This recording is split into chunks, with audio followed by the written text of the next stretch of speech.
నిషాంత్ని చూడాలనిపించింది సంపూర్ణకు. సావేరి ఇంటికి బయలుదేరిపోయింది. పెద్ద ఆయన పిలుస్తున్నాడమ్మా, వంట మనిషి వచ్చి చెప్పింది. కాంతారావు గదిలోకి వెళ్ళింది. కారు డ్రైవర్ని రెడీగా ఉండమను, మనం మెహదీపట్నం వెళ్ళాలి. అక్కడ మన లాయర్తో మాట్లాడాలి అన్నాడు కాంతారావు చొక్కా గుండీలు పెట్టుకునే ప్రయత్నం చేస్తూ. ఎంతో ప్రయత్నించినా చొక్కా గుండీలు పెట్టుకోలేకపోతున్నాడు. చొక్కా గుండీలు పెట్టుకునే శక్తి కూడా ఆయన చేతివేళ్లలో లేదు. సావేరి ఆయన చొక్కా గుండీలు పెట్టి దువ్వెనతో తలదువ్వింది. నా బంగారు తల్లి అంటూ సంపూర్ణ చెంపలు నిమిరాడు. లాయర్ ఇంటికి వెళ్ళారు. నాకు లాయర్తో ఓ 2 గంటల పని ఉంది. నాతో పాటు నువ్వు ఉండవలసిన అవసరం లేదు. నీకు ఏదైనా పని ఉంటే చూసుకో. డ్రైవర్ని తీసుకెళ్ళు. 12 గంటలకల్లా తిరిగి వచ్చేయండి అన్నాడు కాంతారావు. అదేదో ఆస్తిపాస్తుల వ్యవహారంలా ఉంది. తను పక్కన ఉండటం పెద్దానికి ఇష్టం లేనట్లుంది అనుకుంది సంపూర్ణ. కారులో సావేరి ఇంటికి వెళ్ళింది. హాల్లో మోకాళ్ల మీద బంతులాడుతూ కనిపించాడు నిశాంత్. వాడిని ఎత్తుకుని గుండెలకు హత్తుకుంది. ప్రతిక్షణం వాడి ముద్దు ముచ్చట్లు చూసే అదృష్టం కన్నతల్లినైనా తనకు లేదు.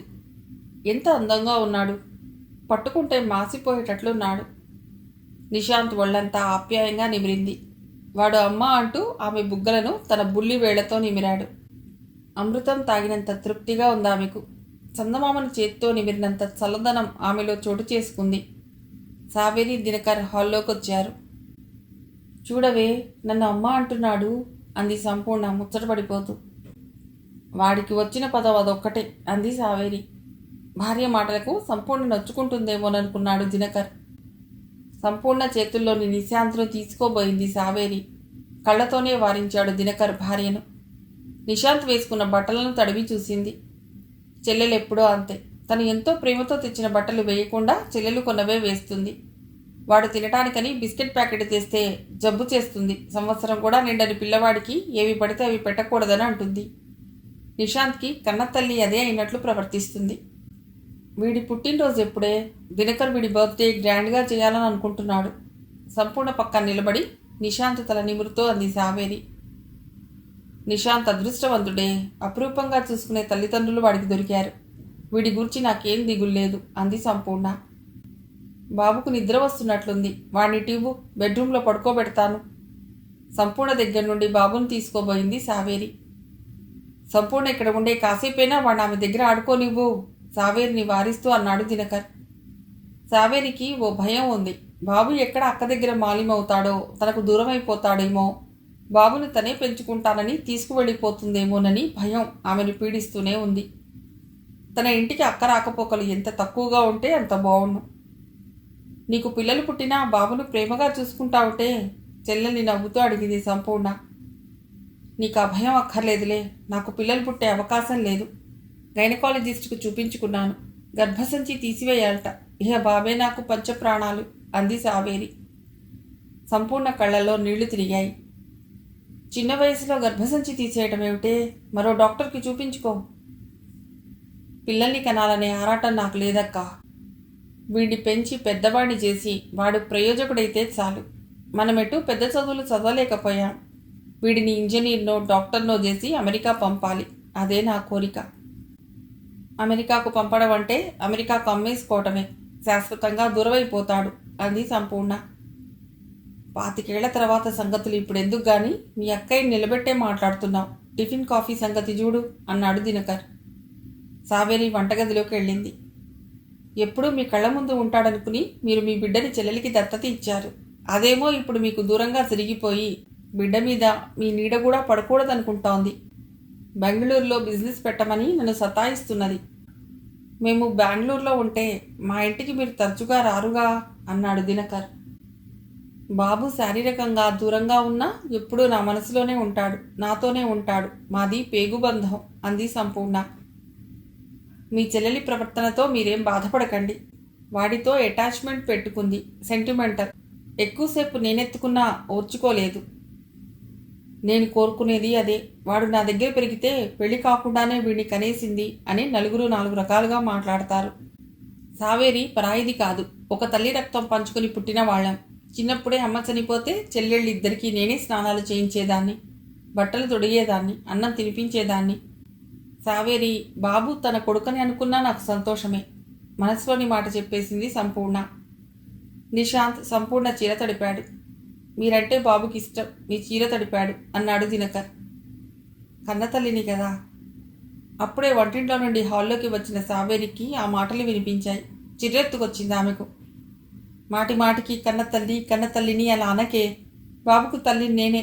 పెద్దయ్యాక నీ విషయం తెలిస్తే బాధపడతాడు. వాడి స్నేహితులు గేలి చేస్తారు. వాడి పుట్టుక వాడికి తెలియకుండా ఉండటమే బెటర్ నిర్మొహమాటంగా అనేసింది సావేరి.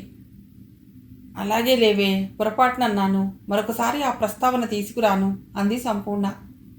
చెల్లెలి కోపం పోగొట్టడానికి ఆమె బుగ్గలు నిమిరింది. స్థిమితపడింది సావేరి. రేపు బాబును ఒకసారి మా ఇంటికి తీసుకువెళ్ళి అందరికీ బాబును చూపిస్తానే. ఏ ఇంటికి? నాన్న దగ్గరికా? కాదు, నేనుండే చోటికి. ముసలాయనకు పెద్ద వయసు వచ్చింది. కొన్ని రోజులు పోతే చూపు మందగించవచ్చు. ముదిమనవడిని ఒక్కసారి ఆయనకు చూపించి వెంటనే తిరిగి తీసుకొచ్చేస్తాను అంది సంపూర్ణ. ఏమని చెప్తావు? మా చెల్లెలి కొడుకని. నేను రానా అడిగింది సావేరి. వద్దులేవే, గంటలో తిరిగి వచ్చేయను. పర్వాలేదు, తీసుకువెళ్ళండి అన్నాడు దినకర్. బాబును అక్క తీసుకువెడతానన్నటం నచ్చకపోయినా మౌనంగా ఉండిపోయింది సావేరి. ఏదో కీడు శంకించింది ఆమె. నిషాంత్ను ఇంటికి తీసుకొచ్చింది సంపూర్ణ. దుర్గమ్మ ఇంటికి బాబును తీసుకురావటానికి రకరకాల కారణాలున్నాయి ఆమెకు.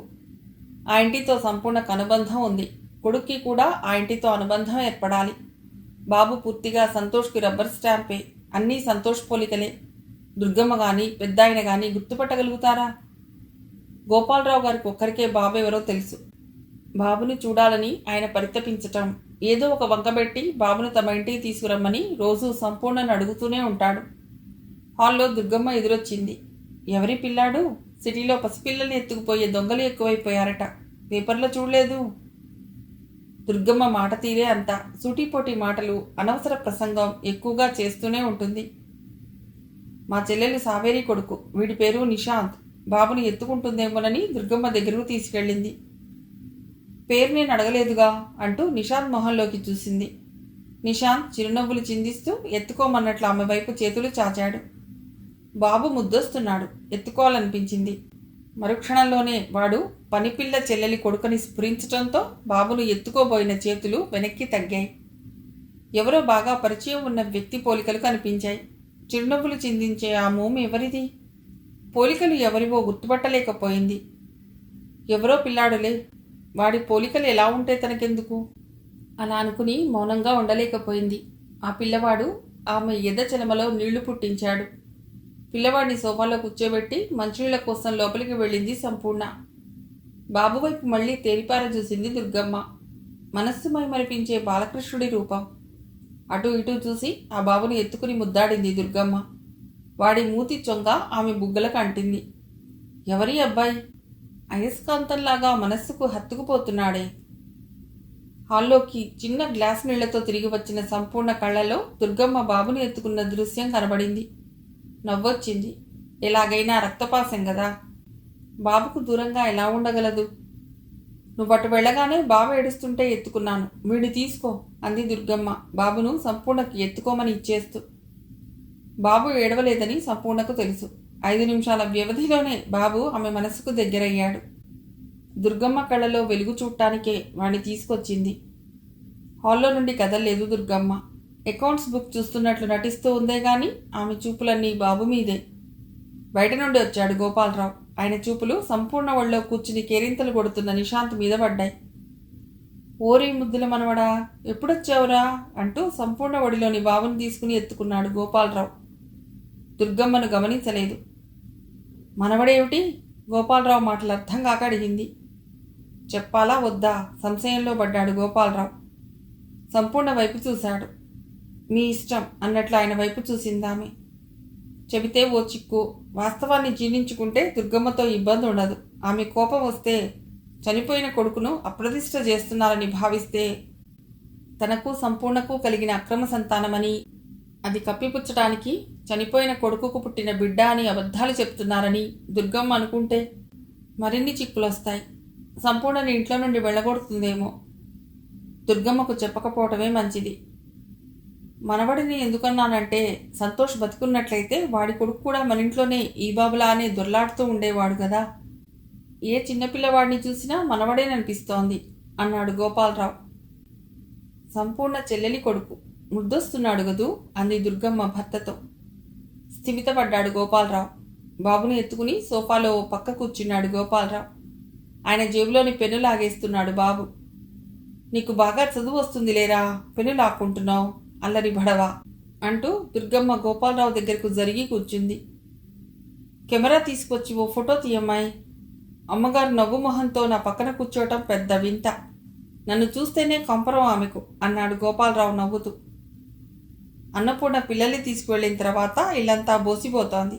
అందరం కలిసి ఉండొచ్చు కదా అంటే వినకుండా వేరే కాపురం పెట్టింది మన అమ్మాయి. డబ్బు సంపాదన తప్పితే మరో విషయం తెలియదంటుంది మనకు. గుడ్డొచ్చి పిల్లని వెక్కిరించినట్లుగా ఉంటుంది దాని పద్ధతి. అది మన ఇంట్లో ఉంటే ఎంత కళగా ఉంటుంది, చెప్తే వినదు. కొడుకు బతికి ఉన్నట్లయితే వాడి పిల్లలతోనన్నా కాలక్షేపం చేసేవాళ్ళం. దేనికైనా అదృష్టం ఉండాలి, నిట్టూర్పు విడుస్తోంది దుర్గమ్మ. మీ అమ్మగారికి చిన్నపిల్లల మీద మనస్సు పోయింది. అప్పుడప్పుడు ఈ అబ్బాయిని ఇక్కడికి తీసుకువస్తూ ఉండు. ఈ బాబునే మా మనవడు అనుకుని మురిసిపోతాం అన్నాడు గోపాలరావు. భర్త మాటలకు కొంచెం ఇబ్బందిగా అనిపించినా మౌనంగానే ఉండిపోయింది దుర్గమ్మ. బాబును తీసుకుని పెద్దాయన గదిలోకి వెళ్ళింది సంపూర్ణ. బాబును ఆయన ఒళ్ళో ఉంచింది 2 నిమిషాలు. మా చెల్లెలి కొడుకు అంది. నిశాంత్ బుగ్గలు నిమిరాడు కాంతారావు. నాకు నిజం చెప్తావా? సంపూర్ణ కళ్ళలోకి చూస్తూ అడిగాడు కాంతారావు. సంతోష్ పోలికలు కొట్టొచ్చినట్లుగా అనిపిస్తున్నాయి. వీడు నీ కొడుకే కదూ? మా చెల్లెలి కొడుక్కి మీ మనవడి పోలికలు ఎలా వస్తాయి? నిన్ను పరాయి మనిషిగా, పని మనిషిగా ఎప్పుడూ చూడలేదు. ఈ ఇంటికి నువ్వు వచ్చినప్పటి నుండి నిన్ను కుటుంబ సభ్యురాలిగానే పరిగణించాను. నువ్వు కూడా నన్ను యజమానిగా కాకుండా తాతలాగా చూశావు, సపర్యలు చేశావు. ఈ ముసలాడికి అబద్ధం చెప్పవలసిన అవసరం లేదు. నువ్వు చెప్పే విషయం గుండెల్లో దాచుకుంటాను. ఆయన మాటలకు మెత్తబడింది. తనెంతో అభిమానించే వ్యక్తికి నిజం చెప్తే తప్పేమీ లేదనిపించింది. పెద్దాయన అఖండుడిలా ఉన్నాడు. ఎలా పసిగట్టాడు? గోపాలరావు చెప్పి ఉండాడు. తను సంతోష్ చాటుమాటుగా కలవటం గమనించి ఉంటాడు. మదనపల్లి తాను వెళ్ళటం కూడా కాన్పు కోసమని ఊహించి ఉంటాడు. మీరు ఊహించింది కరెక్టే. ఈ బిడ్డ నాకు సంతోష్కు పుట్టిన బిడ్డ. ఆనందంతో ముదిమనవాణ్ణి గుండెలకు హత్తుకున్నాడు. వీడిని మీరు మోయలేరు, ఇటివ్వండి అంటూ పెద్దాయన ఒళ్ళో ఉన్న బాబుని తీసుకుంది. వీడి బరువును నేను మోయలేనేమో గాని వీడి బాధ్యత నేను తీసుకుంటాను. ఇప్పటికే ఓ మంచి పని చేశాను. ఈ కుటుంబం నీకు చేసిన అన్యాయాన్ని సరిదిద్దినట్లే. ఏం చేశారు? ఉత్సుకతతో అంది. నేను చెప్పను. నేను చనిపోయాక నేను చేసిందేమిటో మీ అందరికీ తెలుస్తుంది అన్నాడు ఆయన. గదిలోకి దుర్గమ్మ రావటంతో వాళ్ళిద్దరి మధ్య మాటలు ఆగిపోయాయి. సావేరి ఇంటి దగ్గర నుండి వచ్చేటప్పుడు బాటిల్తో పాలు నింపుకొని వచ్చింది. బుట్టలో ఉన్న ఆ బాటిల్ తెచ్చి సంపూర్ణకి ఇచ్చింది దుర్గమ్మ. ఎంతో మార్పు ఆమెలో, ఆశ్చర్యపోయింది అన్నపూర్ణ. సంపూర్ణ బాబుని తీసుకెళ్ళాక ఏం తోచక ఇంట్లో కాలుగాలిన పిల్లిలా తిరుగుతూ ఉంది సావేరి. అక్కతో పాటు తను వెళ్ళవలసిందనుకుంది 1000సారి. పని మనిషి పని ముగించుకుని వెళ్ళిపోయింది. మాట్లాడటానికి కూడా ఇంట్లో ఎవరూ లేరు. భర్త భోజనానికి 12 గంటలు దాటాక కానీ రాడు. బాబు ఆడుకుంటున్నాడో ఏడుస్తున్నాడో అదో ఆదుర్దా. Calling bell కొట్టారెవరో. బాబుని తీసుకుని అక్క తిరిగి వచ్చిందేమోననుకుంటూ డోర్ హోల్లో నుండి చూడకుండా తలుపు తీసింది సావేరి. ఆమె నెట్టుకుని లోపలికి వచ్చి తలుపులు బోల్టు మిగించాడు శశివర్ధన్. నన్ను గుర్తుపట్టారా? నవ్వుతూ అడిగాడతడు. అతన్ని గుర్తుపట్టకపోవడం ఏమిటి? 2 హత్యలు అతడే చేశాడు. అతన్ని గూర్చి పోలీస్ స్టేషన్లో కూడా చెప్పింది. ఆ విషయం తెలుసుకునే తనను భయపెట్టడానికి వచ్చి ఉంటాడు. పెద్దగా అరిచి ఎవరిదన్నా సాయం కోరదామన్నా లాభం లేదు. తన కేకలు ఎవ్వరికీ వినిపించవు. బంజారా హిల్స్లో ఇళ్లన్నీ దూరంగా ఉంటాయి. ఫోన్లో ఒకసారి వార్నింగ్ ఇచ్చాను, నా జోలికి రావద్దని, నా గురించి మాట్లాడవద్దని. నా మాట వినలేదు. ఫలితం అనుభవించబోతున్నావు మరో 1/2 గంటలో. కంగారు లేకుండా నిదానంగా మాట్లాడుతున్నాడు శశివర్ధన్. సావేరికి చెమటలు పట్టే. ఈ గండ నుండి గట్టెక్కించు భగవంతుడా. కళ్ళు మూసుకుని ఏడుకొండల వాడికి మొక్కుకుంది. మొక్కుకోవడం అయిపోయిందా? ఆఖరి ఘడియల్లో కూడా ఇతరులకు సేవ చేసి పుణ్యం కట్టుకో. ఓ కప్పు కాఫీ కలుపుకురా, అర్జెంట్. వెనక తలుపు తీసుకుని పారిపోయే ప్రయత్నం కానీ, ఫోన్ చేసే ప్రయత్నం కానీ చేశావంటే క్షణాల్లో చావు తెచ్చుకున్నట్లే. అంటూ జేబులోని చాకు తీసి ఆమెకు చూపించాడు. వణికిపోతూ వంటింట్లోకి వెళ్ళింది.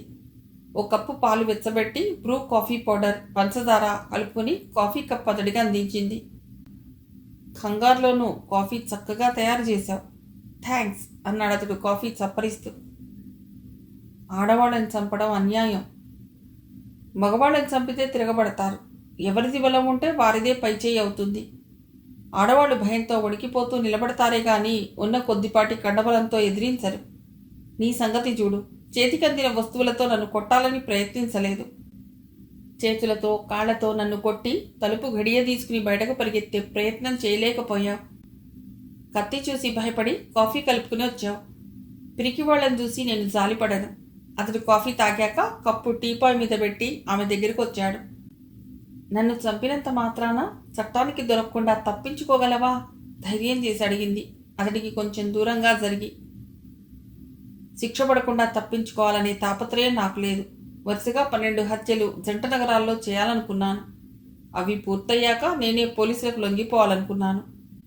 నాకు ఉరిశిక్ష పడాలనే కోరుకుంటున్నాను. సీరియల్ కిల్లర్గా పేరు తెచ్చుకోవాలని, తప్పు చేసిన వాళ్ళకి గుణపాఠం చెప్పాలనేది నా ధ్యేయం. నా ప్లాన్ అంతా పాడు చేశావు. మొదటిసారి నువ్వేదో టీవీ ఛానల్స్ వాళ్ల ముందు తెలుసో తెలియకో వాగి ఉంటావులేనని సర్ది చెప్పుకున్నాను. కానీ రమాదేవిని చంపిన విషయం నా గురించి నువ్వు పోలీసులకు చెప్పడంతో నీ చావు నువ్వే కోరి తెచ్చుకున్నావు అన్నాడు అతడు కూల్గానే. జేబులో నుండి నైలాన్ తాడు తీసి ఆమె చేతులు వెనక్కి విరిచి తాడుతో కట్టేశాడు. నోట్లో జేబురుమాలు కుక్కాడు. ఆమెను సోఫా మీద కూర్చోబెట్టి ఆమెకెదురుగా టీపాయ్ మీద కూర్చున్నాడు శశివర్ధన్. పిల్లి ఎదురుగా కూర్చుంటే భయంతో వణికిపోయే గువ్వపిట్టలా ఉంది ఆమె పరిస్థితి. ఇప్పుడేం చేయబోతున్నాడు? కత్తితో పొడుస్తాడా? మానభంగం చేసి చంపేస్తాడా? వయస్సు 25 కూడా లేవు. వీడు ఇటువంటి దుర్మార్గపు పనులు ఎందుకు చేస్తున్నాడు? మానసిక స్థితి సరిగ్గా లేదా? ఆడవాళ్ళంటే నాకెంతో గౌరవం. అన్యోన్యంగా చిలకా గోరింకల్లా ఉండే భార్యాభర్తలను, శివపార్వతులను ఆరాధించినట్లుగా ఆరాధిస్తాను. అక్రమ సంబంధాలు పెట్టుకునే వాళ్లకు సింహస్వప్నంలా ఉంటాను అన్నాడతడు. నేనెవరితోనూ అక్రమ సంబంధం పెట్టుకోలేదే. ఏ తప్పు చేయలేదు. కళ్ల ముందు జరిగిన అన్యాయాన్ని పోలీసులకు చెప్పాను. నువ్వు హంతకుడివో కాదోనన్న విషయం న్యాయస్థానం తేలుస్తుంది. నేనేం తప్పు చేశానని నన్ను శిక్షించబోతున్నావు అనబోయింది. గొంతు పెగల్లేదు, నోట్లో గుడ్డలు కుక్కి ఉండటంతో. నువ్వు ఏ తప్పు చేయలేదని నాకు తెలుసు. అక్రమ సంబంధ నివారణకు నేను చేపట్టే కార్యక్రమాలకు నువ్వు అడ్డు తగులుతున్నావు. నిన్ను అడ్డు తొలగించుకోవటమే నా తక్షణ కర్తవ్యం. చట్టాన్ని నీ చేతుల్లోకి తీసుకునే అధికారం ఎవరిచ్చారు నీకు? పాత సినిమాల్లో డైలాగ్ గుర్తుకొచ్చి అడగాలనుకుంది. మాటలు పెదవి దాటి రాలేదు. నా గురించి నువ్వు తెలుసుకోవాలి. ఇంతవరకు ఎవరికీ నా కథ చెప్పుకోలేదు. చనిపోయే ముందు నేను చేస్తున్నది మంచి పనేనని నువ్వు అనుకోవాలి. ఆడవాళ్లను నేను చంపే ముందు మాట్లాడే అవకాశం ఇవ్వలేదు. నువ్వు మంచిదానివి కాబట్టి నీకు నా గతం చెప్పాలనిపిస్తుంది. అతడి అన్ని విషయాలు వివరంగా చెప్పడం మొదలెట్టాడు. సంపన్న కుటుంబంలోనే పుట్టాను. మా అమ్మ నాన్న నన్ను అపురూపంగా పెంచారు. కాలు కింద పెట్టనిచ్చేవాళ్ళు కాదు. నేను ఏది కావాలన్నా కొనిచ్చేవాళ్ళు. మా అమ్మకు నేనంటే పంచ ప్రాణాలు. కొద్దిగా ఒళ్ళు వెచ్చబడినా తల్లడిల్లిపోయేది. చిన్నప్పుడు తడపర పోసింది. అదే చికెన్ పాక్స్ అంటారు కదా.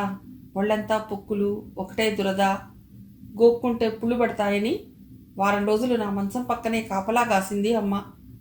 నాకు తగ్గాక పోలేరమ్మ గుడి చుట్టూ 100 సార్లు పొర్లుదండం పెట్టింది. ఇప్పటికీ కళ్ళలో ఆ దృశ్యం మెదులుతూనే ఉంది. అమ్మ అంటూ ఉండేది ఎప్పుడు, నువ్వు గొప్పవాడివి కావాలరా, నీ పేరు మారుమోగిపోవాలి జిల్లా అంతా. ఊళ్ళో షావుకారు ఎవరంటే అందరూ నీ పేరే చెప్పాలి.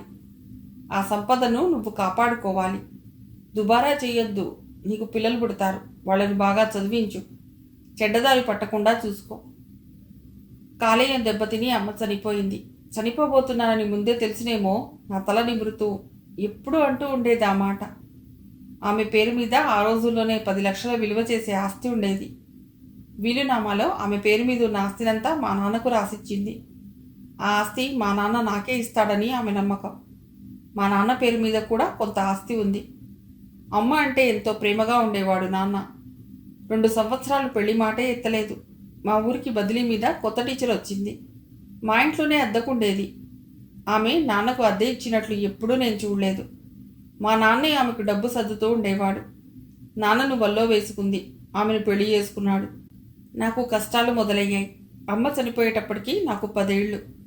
4వ తరగతి చదువుకుంటూ ఉండేవాణ్ణి. అమ్మ చనిపోయిందని దిగులో, నాన్న దగ్గరకు చేరదీయటం లేదనో చదువులో వెనకబడిపోయాను. నాన్న పక్కన కూర్చుని భోజనం చేయాలని, నాన్న పక్కలో పడుకోవాలని చిన్న చిన్న కోరికలుండేవి. అవేవి తీరేవి కాదు. నాకు ముందే అన్నం పెట్టేసి వేరే గదిలో పడుకోమనేది. అన్నం తినకుండా అలిగేవాణ్ణి. శశికి ఇష్టమైనవన్నీ వండినా అన్నం తినటం లేదని సవతి తల్లి నాన్నకు చెప్పేది. నాన్న నాతో మాట్లాడేవాడు కాదు. ఆయన మాట్లాడకపోతే మరింత రెచ్చిపోయేవాణ్ణి. నా కోపమంతా సవతి తల్లి మీద ఉండేది. ఆమెను తిట్టేవాణ్ణి. నన్ను ఏమనేది కాదు కానీ మా నాన్నకు నేను అన్న ప్రతి అక్షరం పొల్లుపోకుండా చెప్పేది. దాంతో ఆయన నా మొహం చూడటానికి కూడా ఇష్టపడేవాడు కాదు. మిగిలిన కథ తర్వాతి భాగంలో.